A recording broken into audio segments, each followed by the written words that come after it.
राजकोट के जलाराम बेकरी में संदिग्ध विस्फोट, 2 लोग घायल। मौके पर पहुंचे दमकल कर्मियों ने आग पर पाया काबू। धमाका कैसे हुआ, इसकी जांच जारी। हरियाणा में चुनाव प्रचार कर रहे राहुल गांधी, प्रियंका गांधी और पार्टी सांसद कुमारी शैलजा ने शाहबाद में सेफ एक्सप्रेस गोदाम में मजदूरों और ट्रक ड्राइवरों से बातचीत की। अभिनेता रजनीकांत को सोमवार देर रात चेन्नई के अपोलो ग्रीम्स रोड स्थित अस्पताल ले जाया गया। उन्हें गंभीर पेट दर्द की शिकायत के बाद अस्पताल में भर्ती कराया। सोशल एक्टिविस्ट सोनम वांगचुक समेत 120 लोग हिरासत में। लोग लद्दाख को पूर्ण राज्य का दर्जा देने की मांग कर रहे हैं। सभी लोगों को नरेला बॉर्डर पर स्थित थाने में रखा गया है। वहीं राहुल गांधी ने देर रात एक्स पर पोस्ट कर पुलिस के इस कदम पर नाराजगी जताई और पीएम मोदी पर निशाना साधा। उन्होंने लिखा कि किसानों की तरह लद्दाखी लोगों पर भी इन्हें परेशान करने के लिए बनाए गए चक्रव्यूह को तोड़ देंगे। हरियाणा विधानसभा के लिए राहुल गांधी का विजय संकल्प यात्रा का आज दूसरा दिन है। राहुल गांधी बहादुरगढ़, सोनीपत सहित अन्य विधानसभाओं में करेंगे जनसभाएं। इससे पहले सोमवार को राहुल गांधी ने अंबाला के नारायणगढ़ में कांग्रेस की विजय संकल्प रैली को संबोधित किया और किसान, पहलवान और जवान का मुद्दा उठाया। वहीं इस यात्रा में बहन प्रियंका गांधी भी साथ रहीं। प्रियंका गांधी ने बीजेपी और सरकार पर हमला बोला।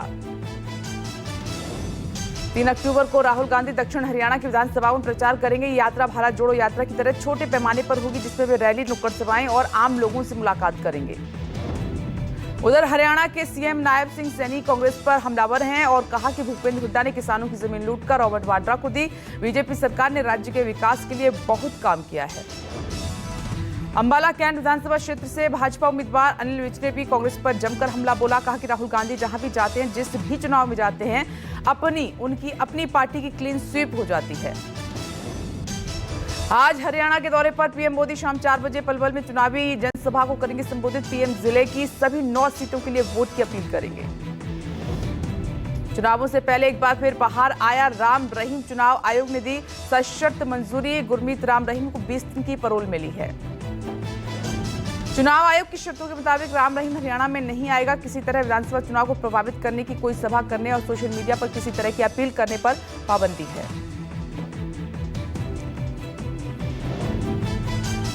जम्मू कश्मीर विधानसभा चुनाव के तीसरे और अंतिम चरण में मतदान आज। 40 सीटों पर वोटिंग। कश्मीर की 16 और जम्मू की 24 सीटों पर होगा मतदान। कश्मीर के कुपवाड़ा की 6, बारामूला की 7 और बांदीपुरा की 3 तो जम्मू संभाग के उधमपुर की 4, कठुआ की 6, सांबा की 3 और जम्मू की 11 सीटों पर वोटिंग। पहले फेज में वोटरों की संख्या काफी अच्छी रही थी। 18 सितंबर को पहले चरण में 61.38% और 25 सितंबर को दूसरे चरण में 57.31% मतदान हुआ था। महाराष्ट्र में चुनाव से पहले सीटों को लेकर मंथन का 7 घंटे चली महाविकास आघाड़ी की बैठक। विधायक के साथ ही जिन सीटों पर फंसा पेच, उस पर हुई चर्चा। एनसीपी एसपी गुट के नेता जयंत पाटिल ने बताया कि सीट बंटवारे को लेकर चर्चा हुई है, लेकिन अभी और चर्चा करने की जरूरत है। आज फिर एनडीए बैठक की संभावना है। महाराष्ट्र विधानसभा चुनाव की तैयारी में कांग्रेस ने झोंकी ताकत। टिकट बांटने को लेकर पार्टी ने शुरू किया नया सिस्टम। उम्मीदवारों को टिकट के लिए देना होगा इंटरव्यू। पार्टी आज से इच्छुक उम्मीदवारों के लिए इंटरव्यू लेना शुरू करेगी और 8 अक्टूबर तक नेता हर जिले में जाकर इंटरव्यू लेंगे। नेता अपनी गुप्त रिपोर्ट 10 अक्टूबर तक प्रदेश कांग्रेस को सौंपेंगे। महाराष्ट्र विधानसभा चुनाव से पहले एकनाथ शिंदे सरकार ने लिया बड़ा फैसला। देसी गाय को दिया राज्य माता का दर्जा। सोमवार को कैबिनेट बैठक में सरकार ने लिया ये फैसला। उप मुख्यमंत्री देवेंद्र फडणवीस ने कहा कि ऐसी देसी गाय हमारे किसानों के लिए एक वरदान है, इसलिए हमने इन्हें दर्जा देने का निर्णय लिया है। वहीं राज्य सरकार के इस फैसले को लेकर विपक्ष ने साधा निशाना। कहा कि गाय को माता का दर्जा देने के लिए हमें आपसे सर्टिफिकेट की जरूरत नहीं। शिवसेना उद्धव गुट के नेता आनंद दुबे ने कहा कि आप किसे बरगलाने की कोशिश करें, महाराष्ट्र की जनता सब जानती है, सब देख रही है। केंद्रीय गृह मंत्री अमित शाह आज मुंबई दौरे पर। दादर में कार्यकर्ताओं को करेंगे संबोधित। आगामी विधानसभा चुनाव के लिए देंगे जीत का मंत्र। बिहार में स्मार्ट मीटर को लेकर सियासी बवाल शुरू। स्मार्ट मीटर के खिलाफ आज से प्रदर्शन करेगी आरजेडी। पूरे प्रदेश में ब्लॉक मुख्यालयों पर होगा विरोध। आज नीतीश कैबिनेट की अहम बैठक है। बिहार के शिक्षकों के लिए बड़ी खबर है, ट्रांसफर पॉलिसी को मिल सकती है मंजूरी। कर्नाटक सीएम की मुश्किलें बढ़ी। ईडी ने सिद्धरमैया के खिलाफ मुंडा मामले में केस दर्ज किया। एफआईआर में सिद्धरमैया, उनकी पत्नी बीएम पार्वती, उनकी मल्लिकार्जुन खड़गे स्वामी और देवराजू के साथ कई लोगों के नाम शामिल हैं। आज फिर एक बार सड़कों पर उतरेंगे डॉक्टर्स। कोलकाता हाईकोर्ट ने विरोध रैली आयोजित करने की दी अनुमति। कोर्ट ने शाम 5 से 8 बजे के बीच रैलियां आयोजित करने की अनुमति दी है। आरजीकर अस्पताल की घटना पर सुप्रीम कोर्ट ने लिया स्वतः ही संज्ञान। कोर्ट ने फिर लगाई बंगाल सरकार को फटकार, कहा कि प्रगति इतनी धीमी क्यों है। आज बुलडोजर कार्रवाई को लेकर सुप्रीम कोर्ट में सुनवाई। पिछली सुनवाई में कोर्ट ने बुलडोजर की कार्रवाई पर सवाल उठाते हुए कहा था कि कोर्ट इसके लिए गाइडलाइन जारी करेगा। आगामी त्योहारों को लेकर रेलवे यात्रियों के लिए अच्छी खबर है। दिवाली, छठ पूजा, दुर्गा पूजा पर चलेंगी 26 स्पेशल ट्रेन। रेलवे ने किया नया ऐलान, आज से शुरू होगी शुरुआत। यूपी के पैरालंपिक पदक विजेता खिलाड़ियों को सम्मानित करेगी योगी सरकार। आज सीएम इंदिरा गांधी प्रतिष्ठान में खिलाड़ियों को करेंगे सम्मानित। यूपी का प्रतिनिधित्व करने वाले 6 सामान्य और 8 पैरालंपिक खिलाड़ियों को इसके लिए न्योता भेजा गया है। खिलाड़ियों को 22 करोड़ 70 लाख की कुल धनराशि दी जाएगी। आगामी त्योहारों को लेकर यूपी सरकार तैयार। आज सभी मंडल जिलों के आला अधिकारियों के साथ मीटिंग करेंगे सीएम योगी। शाम 7:30 बजे होगी बैठक। विदेश मंत्री एस जयशंकर आज अपने अमेरिकी समकक्ष एंटनी ब्लिंकन से मुलाकात करेंगे। इस दौरान दोनों नेताओं के बीच वैश्विक मुद्दों पर द्विपक्षीय बातचीत होने की संभावना है। दिल्ली में आपने शुरू किया गड्ढा मुक्त अभियान। सड़क पर उतरी आप सरकार। सीएम आतिशी से लेकर सभी मंत्री निरीक्षण कर रहे हैं। पीडब्ल्यूडी की 1400 किलोमीटर लंबी सड़कों का निरीक्षण किया नेताओं ने और दीपावली तक सभी सड़कों को गड्ढा मुक्त बनाना चाहती है दिल्ली सरकार। दिल्ली की सीएम आतिशी ने ओखला औद्योगिक क्षेत्र में सड़कों का किया निरीक्षण, साथ ही विभिन्न जगहों में सड़कों की स्थिति भी देखी। दिल्ली की सीएम आतिशी ने कहा कि दिल्ली की सड़कों का बहुत बुरा हाल है, जगह जगह टूटी हुई है। कोशिश है कि हम दिल्ली वालों को गड्ढा मुक्त दिल्ली दिवाली तक दे दें।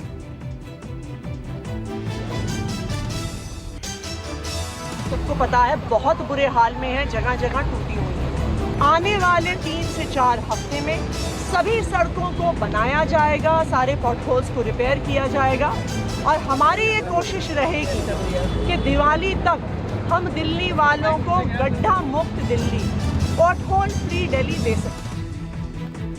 मंत्री गोपाल राय ने कई इलाकों में सड़कों की स्थिति का निरीक्षण किया है और कहा कि बारिश के बाद जगह जगह सड़कों में गड्ढे और सड़कों को जल्द से जल्द बनाया जाएगा।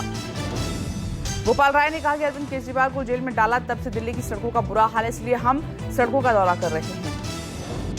मनीष सिसोदिया मंत्री सौरभ भारद्वाज पटपर्धनगंज पहुंचे। सौरभ भारद्वाज ने कहा कि हमने कई सड़कों के निरीक्षण के निर्देश हैं कि अक्टूबर महीने में सड़कें ठीक हो जाएंगी। दिल्ली में लंबी बरसातों के चलते कई जगह रोड के अंदर परेशानी है और कोशिश ये है कि अब युद्ध स्तर पे उन रोडों की मरम्मत कराई जाए और उसको जो है ठीक किया जाए। हमारा लक्ष्य ये है कि अक्टूबर के महीने के अंदर ये सड़कें ठीक हो जाएं। अमित शाह ने एक्स पर पोस्ट कर खड़गे पर साधा निशाना, कहा कि खड़गे ने अपनी कटुता का परिचय दिया है। निजी स्वास्थ्य मामले में पीएम को घसीटा। कांग्रेसियों में प्रधानमंत्री को लेकर नफरत है। पीएम मोदी पर हमला करते हुए हाल ही में खड़गे ने कहा था कि मैं इतनी जल्दी मरने वाला नहीं हूं, मैं तब तक जिंदा रहूंगा जब तक पीएम मोदी को सत्ता से नहीं हटा देता। बादशाहपुर में वक्फ बोर्ड कानून पर अमित शाह का बड़ा बयान, कहा कि वक्फ बोर्ड के कानून को शीतकालीन सत्र में सुधार कर इसे सीधा करने की काम करेंगे। तबीयत खराब होने के बाद कठुआ के अस्पताल में खड़गे डिस्चार्ज हुए। भर्ती होने के बाद खबर मिलते ही पीएम मोदी ने फोन कर उनका हालचाल जाना। खड़गे को मंच पर चक्कर और बेचैनी महसूस हुई। दिल्ली में पुलिसकर्मी की हत्या के बाद दिल्ली में कई जगहों पर बीजेपी के खिलाफ लगे पोस्टर। कानून व्यवस्था की स्थिति को लेकर बीजेपी पर निशाना साधने वाले पोस्टर लगाए गए। पोस्टर में लिखा गया कि बीजेपी ने दिल्ली को गैंगस्टर की राजधानी बनाया। ये पोस्टर किसने लगवाए ये नहीं पता। कांग्रेस और आम आदमी पार्टी दोनों ने बीजेपी को घेरा। सौरभ भारद्वाज ने पोस्टर को लेकर लिखा कि पोस्टर में लिखी बात तो सही है।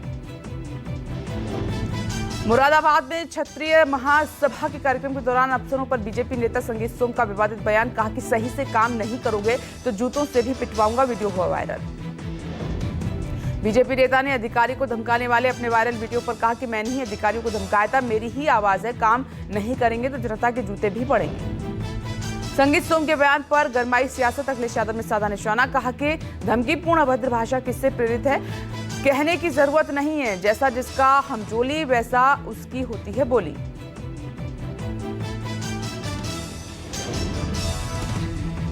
अखिलेश यादव ने प्रतिक्रिया के साथ वायरल ऑडियो को शेयर किया, जिससे संगीत सोम कह रहे हैं कि अगर जरा सी भी गड़बड़ी हुई तो दिमाग ठीक कर दूंगा, जहां इलेक्शन हो रहा है वहीं से उठाकर लाऊंगा।